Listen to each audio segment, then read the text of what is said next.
Tadi kalau tanggal 1 Juni boleh dikata sebagai embrio lahirnya Pancasila, tapi boleh juga dikata bahwa tanggal 22 Juni itu pada saat diakikahkan Pancasila ini, ya, karena di situ memang juga istilah-istilah Islam ada di situ, ya. Kemudian boleh dikata tanggal 18 Agustus itu dikeluarkan sertifikat lahir, akte kelahiran negara Indonesia ini, dan saya kira ini memang sudah menjadi pemersatu yang luar biasa. Namun ya sebagai closing, ya ini kita lihat bagaimana sebetulnya Islam melihat perdebatan ini, ya. Sebetulnya kalau dalam konteks Islam,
Assalamualaikum warahmatullahi wabarakatuh. Alhamdulillahirabbil alamin wa bihi nasta'inu ala umuri dunya waddin, wassalatu wassalamu ala asyrafil anbiya'i wal mursalin wa ala alihi wa sahbihi ajma'in, amma ba'du. Para pemirsa, para penonton, para pendengar, para penyimak dimanapun Anda berada, kita teruskan lagi perbincangan kita tentang Islamic communication, yaitu komunikasi Islam, yang kuncinya adalah mencoba melihat pandangan komunikasi umum, ya, yang banyak dibaca dalam buku-buku yang beredar, itu yang dipelajari di fakultas-fakultas ilmu komunikasi.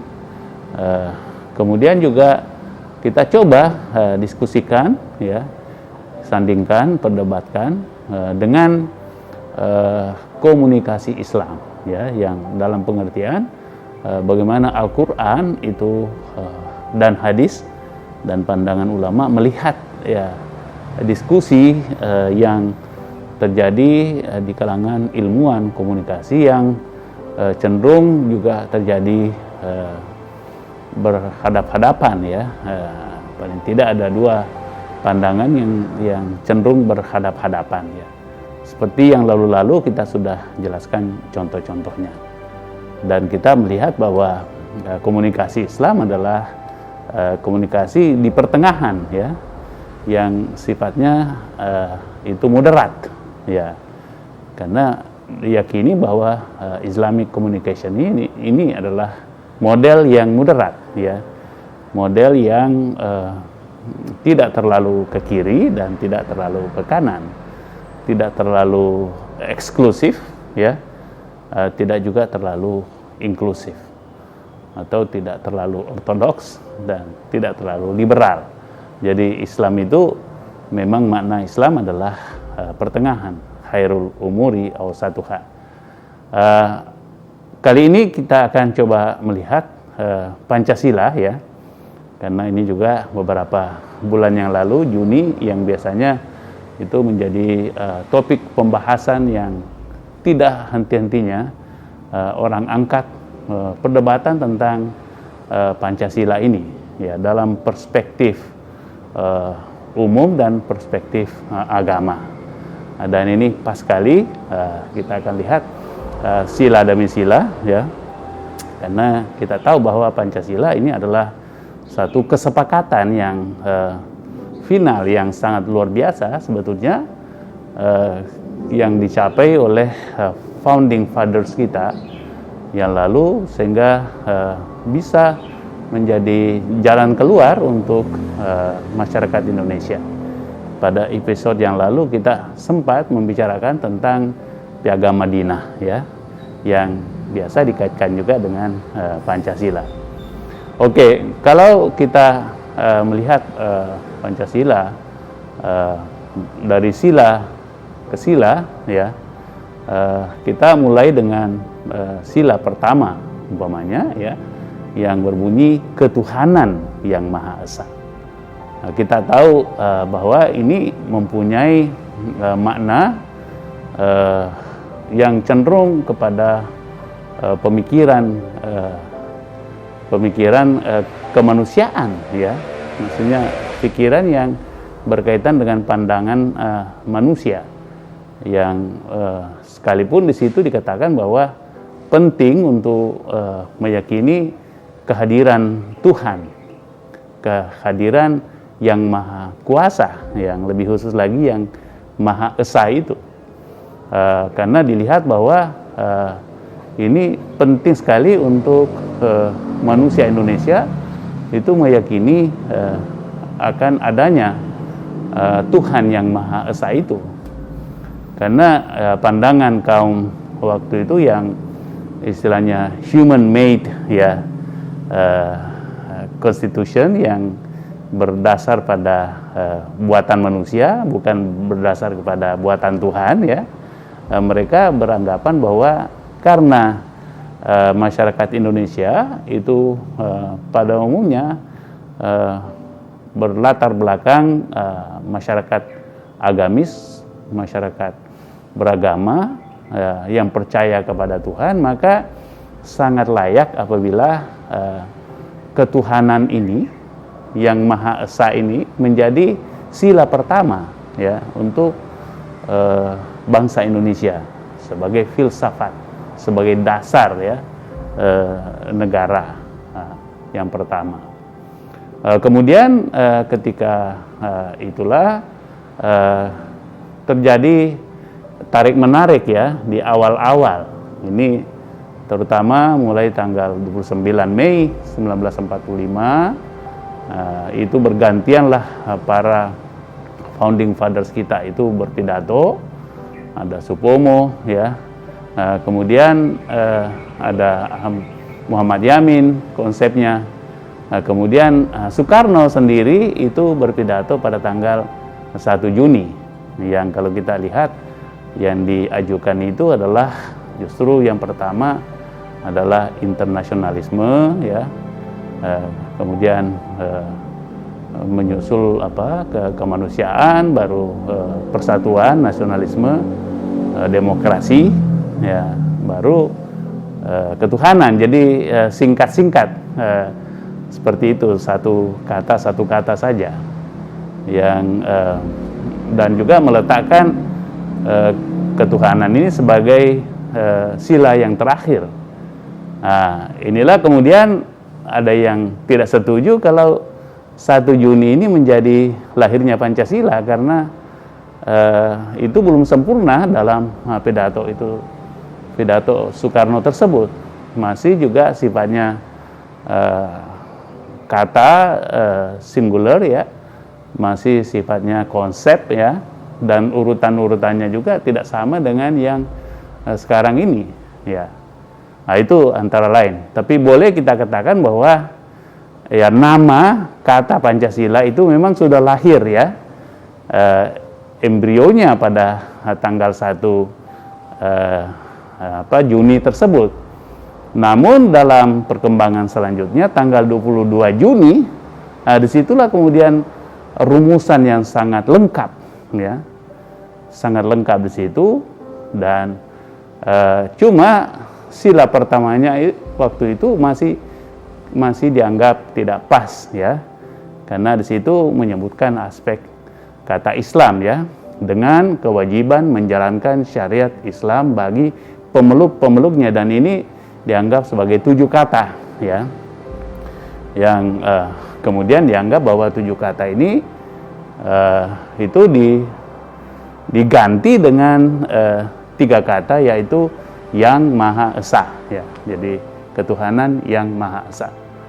Nah, ini para pejuang-pejuang yang ingin agar kata Islam itu tetap eksis di situ, ya memang masih terus memperdebatkan tentang hal ini.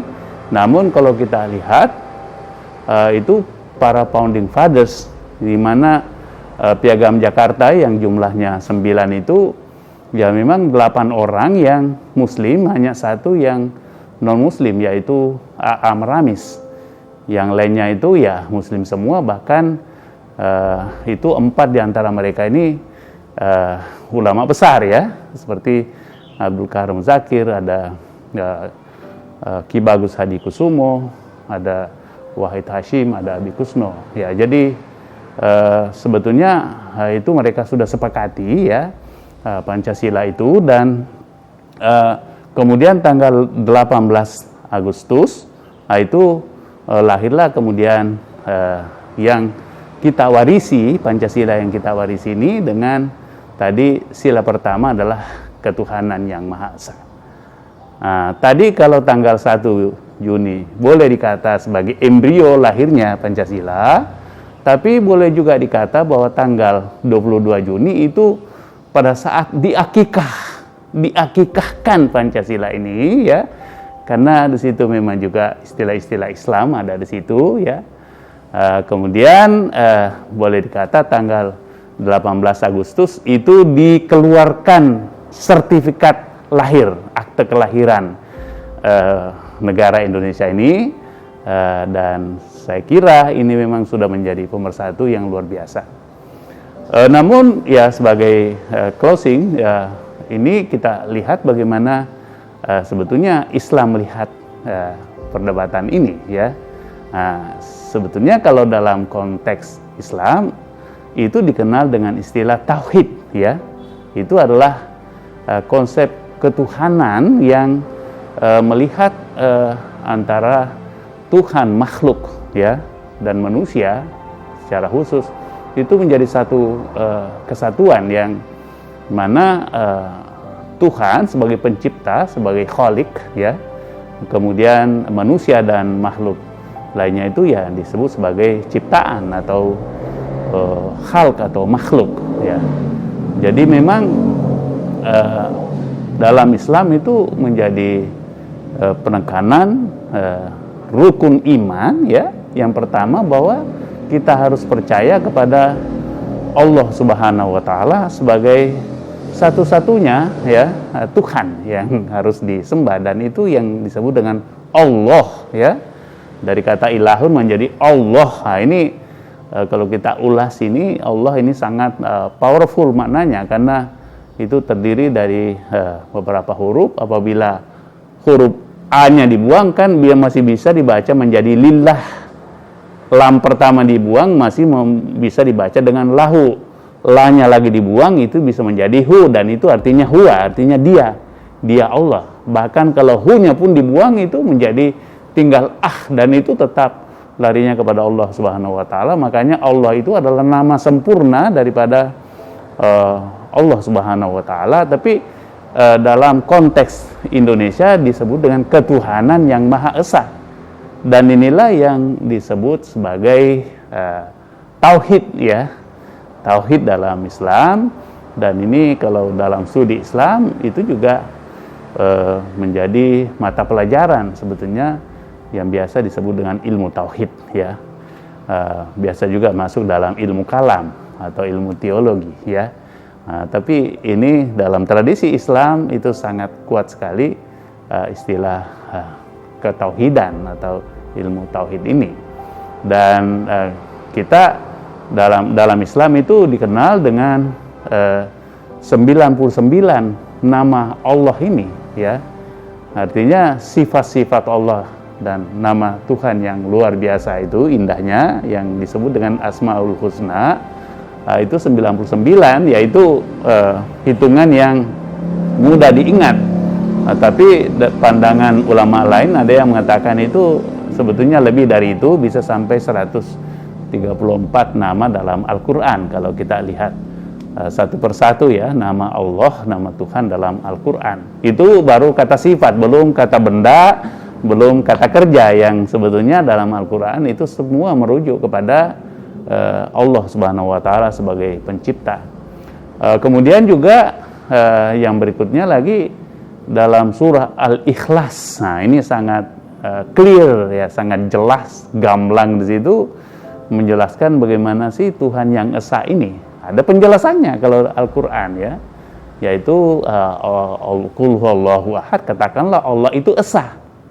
Jadi ketuhanan yang Maha Esa itu adalah ungkapan yang singkat sebetulnya, tapi penjelasannya itu kalau kita lihat tadi Asmaul Husna itu 99 minimal, kemudian dalam surat Al-Ikhlas ini lebih konkret lagi bahwa itu Tuhan itu esa, dan bagaimana keesaannya. Allahus Somad ya, Tuhan itu tempat bergantung ya, tempat minta tolong, tempat minta semua bantuan-bantuan yang kita harapkan ya, itu semuanya harus terpulang kepada sang Khalik pencipta Allah Subhanahu wa Ta'ala ini. Kemudian dijelaskan lagi bahwa lam yalid ya, tidak melahirkan. Jadi tidak mungkin Tuhan itu mengeluarkan sesuatu dari dirinya, entah itu berbentuk anak, putra, atau berbentuk sifatnya dalam pengertian lain umpamanya roh ya, ini juga menjadi perdebatan itu ya. Tapi ya ini tidak mungkin mengeluarkan sesuatu ya. Kalau beranak di sini atau melahirkan anak, ini maksudnya tidak ada yang keluar daripadanya ya. Kemudian jadi sesembahan. Begitu juga walam yulad, tidak juga dilahirkan ya, itu konsep yang real ya menurut Al-Quran. Kemudian berikutnya lagi walam yakul lahu kufuwan ahad, tidak ada yang serupa dengan dia, betul-betul unik. Allah Subhanahu wa Ta'ala itu Tuhan yang Maha Esa itu sangat unik, bahkan laisa kamitslihi syai'un, tidak ada keserupaan dengan yang lainnya, betul-betul unik ya. Tuhan yang Maha Esa itu menurut prinsip komunikasi Islam ya. Nah, ini yang tadi mencoba menengahi perdebatan yang human made dengan God made, perdebatan yang sangat alot waktu itu. Tapi sekarang ini ya, kita malah harus bersyukur dengan lahirnya sila Pancasila, khususnya sila ketuhanan yang Maha Esa ini, yang sebetulnya itu kalau dalam perspektif komunikasi Islam artinya adalah ketauhidan, artinya adalah pengejawantahan dari Asmaul Husna, dan juga pengejawantahan dari suratul Ikhlas yang sangat terkenal itu, yaitu Qul huwallahu ahad, Allahus Somad, lam yalid walam yulad walam yakul lahu kufuwan ahad. Demikian para pemirsa, para penonton, para penyimak kuliah atau bincang-bincang kita pada kali ini. Wabillahi taufik wal hidayah. Wassalamualaikum warahmatullahi wabarakatuh.